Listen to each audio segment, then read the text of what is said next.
teman lain punya pengalaman safaran?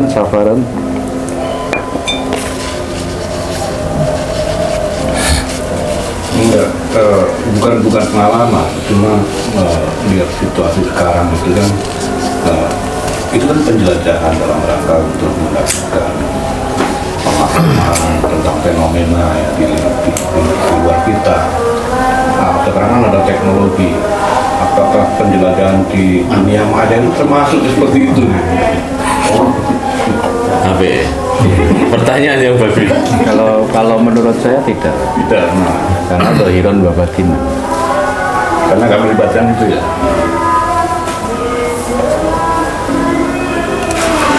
Jadi gini, perjalanan safar termasuk di dalamnya dalam rangka hijrah itu mayoritas, terutama dalam konteks kehidupan kita di Nusantara, di Jawa atau di kebanyakan tempat, itu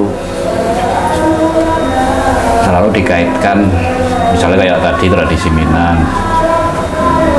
atau tradisi merantau kita, itu selalu dikaitkan dengan satu konteks ekonomi, karena ingin memperbaiki Kehidupan. nasib, gitu ya. Memperbaiki nasib. Kemudian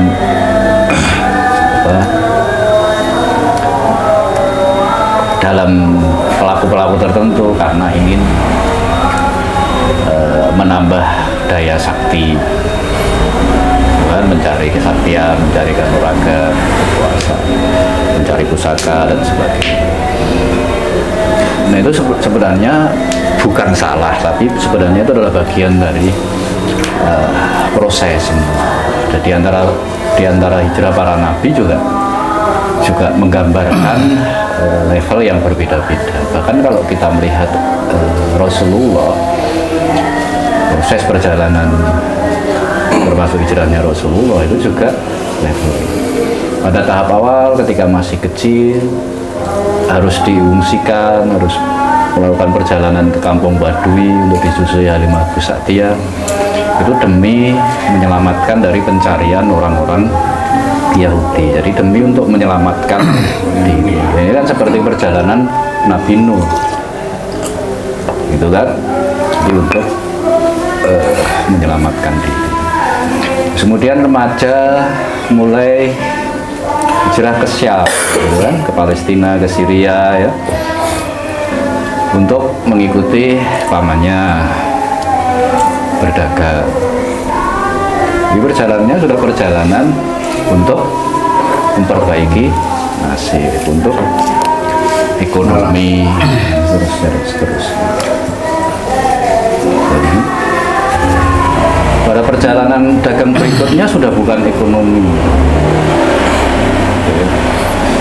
sudah bukan ekonomi, tapi sudah perjalanan pencarian, bertemu dengan para rabi, bertemu dengan para pendeta, diskusi dan sebagainya. Puncaknya di Taif itu, di wilayah Taif itu. Sehingga akhirnya perjalanan terakhir ke Madinah itu adalah sudah perjalanan dakwah. Jadi sebaik-baik perjalanan, sebaik-baik safar itu adalah untuk berdakwah, untuk menyampaikan risalah Allah. Jadi kalau kita pindah dari Malang ke Surabaya, dari Jogja ke Surabaya, dari Solo ke Surabaya, dari Kudus ke Surabaya, Boyolali ke Surabaya, Nganjuk ke Surabaya, Madiun ke Surabaya, Cirebon ke Surabaya, itu hanya untuk memperbaiki hidup. Itu berarti yang kedua tadi, sebenarnya harus meningkatkan pada pencarian. Terus kemudian pada akhirnya dakwah. Jadi kemanapun kita pergi itu ada risalah yang kita sampaikan. Dan penyampaian risalah itu tentu sangat kontekstual. Tidak kemudian kita tiba-tiba khutbah seperti para rasul. Legitimasi kita apa, gitu kan? tapi melalui jagungan, melalui cangkruan, melalui ngopi, bahkan melalui tindakan. Melalui tindakan. Jadi dengan proses perjalanan kita yang sudah sekian panjang itu mestinya kita berpikirnya sudah ke arah itu. Karena pada akhirnya di titik akhir semua perjalanan hijrah para nabi, para rasul itu adalah penyebaran risalah. Jadi bayangkan dari anak cucu Ali bin Abi Thalib dari Mekah, Ali dari Mekah ke Madinah, terus kemudian Kufah, kemudian anak cucunya Musa Al-Kazim,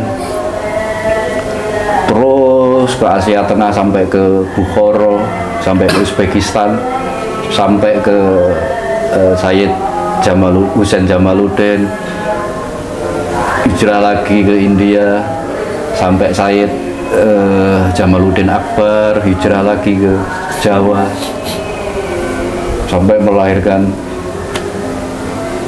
para wali songo dan merubah tanah Jawa dari yang semula Hindu Buddha Kapitayan menjadi dunia Islam.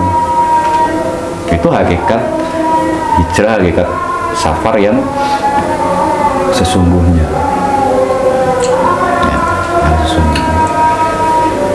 Bukan ya, pada dan sekali lagi itulah proses gitu. Wajar jika kita memulai dari karena menyelamatkan diri, neng omah mung dimusuhi karo sedulur, ora dibagi warisan, macam-macam lunga. Itu itu Rasulullah masa tapi kan kemudian harus ditingkatkan, membuktikan diri, memperbaiki nasib bahwa tidak di rumah pun saya bisa hidup, bisa lebih baik dan sebagainya. Setelah itu melakukan pencarian, menemui orang-orang bijak, menemui para ulama, ulia, sampai akhirnya untuk menyampaikan risalah.